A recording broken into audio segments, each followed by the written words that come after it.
were at first members of the Women's Club, and only afterwards, if any pupil proved to be daring toward the teachers or in general showed herself very active in some way or other, then by the common consent of all the pupils, she was enrolled as a member of the Men's Club, and from that moment tied the ends of the ribbons of her two braids together. We usually make the meeting place of our club a spare classroom or dormitory, but more often the toilets.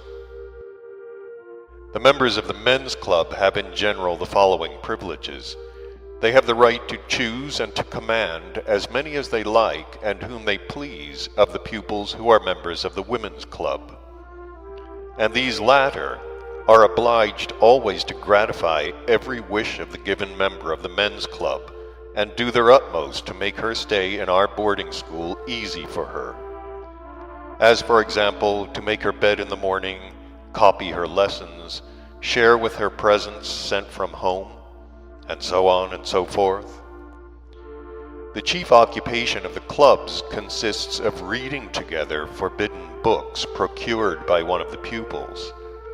They chiefly read one very rare manuscript obtained with money raised by a General Institute subscription, wherein is expounded in detail the whole of the teaching of the famous poetess Sappho.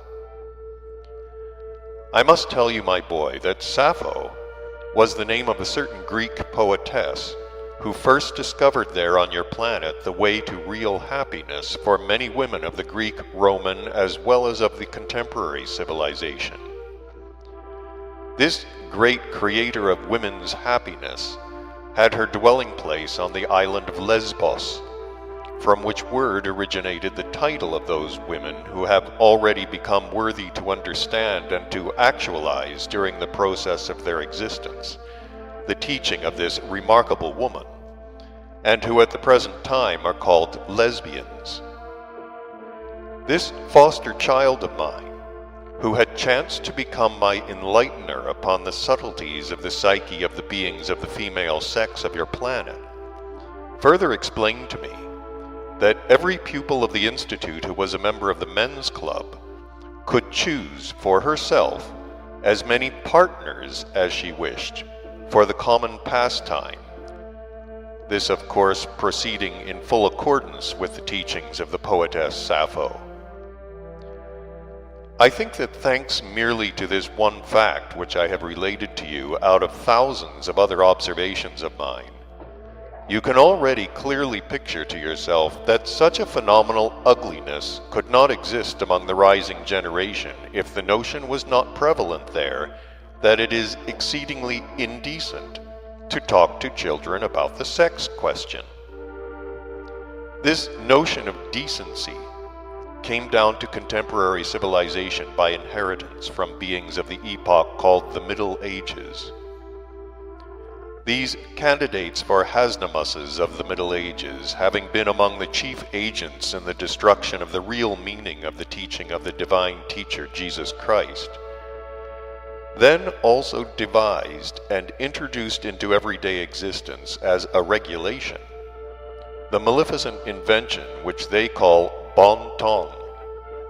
And this maleficent invention then became so strongly fixed in the psyche of the majority that it became organized for them and began to pass by heredity from generation to generation, so that now your contemporary favorites, who have become completely weak-willed, are unable, however they may try, to overcome such an abnormal psychic fixation as, in the given case, the notion of the indelicacy of talking to their children about the sex question. What? Talk to one's children about sex? Is that not indecent?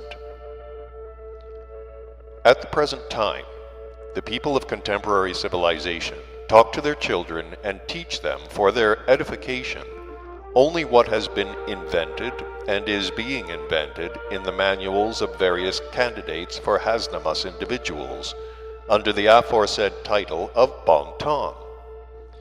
And since in all these manuals it seems that it is very indecent to talk about the sex question, and in the case of children even immoral, then even if contemporary people see their favorite son or daughter rotting, they simply cannot, and even, as I have already told you, with all their mental wish, dare not explain frankly to their children the harm and sin of these criminal habits.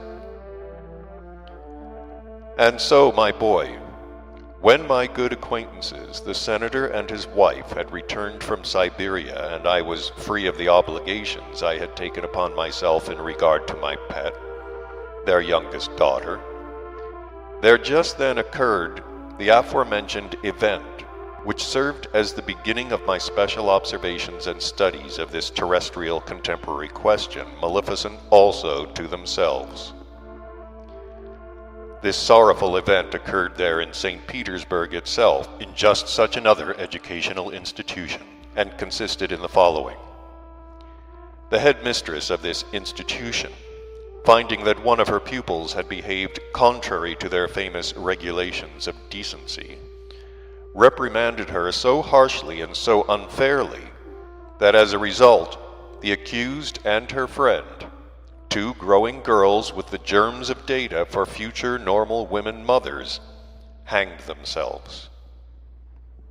My investigations into this case elicited the following. It appeared that among the pupils of the mentioned educational institution was a certain young girl, Elizabeth, who had been brought by her parents from a distant estate to the capital, in order that there, in a special higher educational institution, she might receive this same contemporary education. Here in St. Petersburg, in this boarding school, it happened that this 13-year-old Elizabeth became friends with another young girl, Mary, who, like herself, was not yet developed.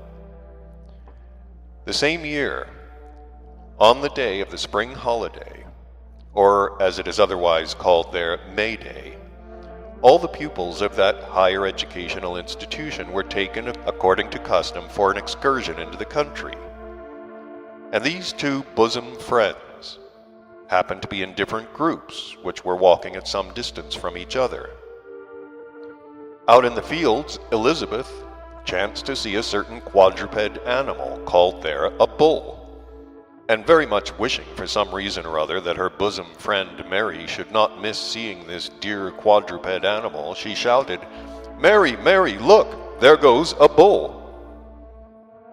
No sooner had she uttered the word bull, than all, as they are called, governesses, swarmed round this Elizabeth, and flung at her all kinds of cruel preachings.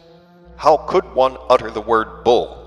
Does not that quadruped animal occupy itself with what no well-brought-up person would on any account speak of, and still less a pupil of such a genteel institution?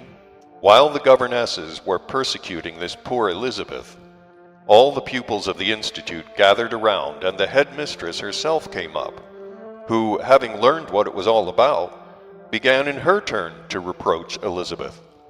"Shame on you," she said, "to utter such a word which is considered so very, very indecent." At last Elizabeth could contain herself no longer, and she asked amid her tears,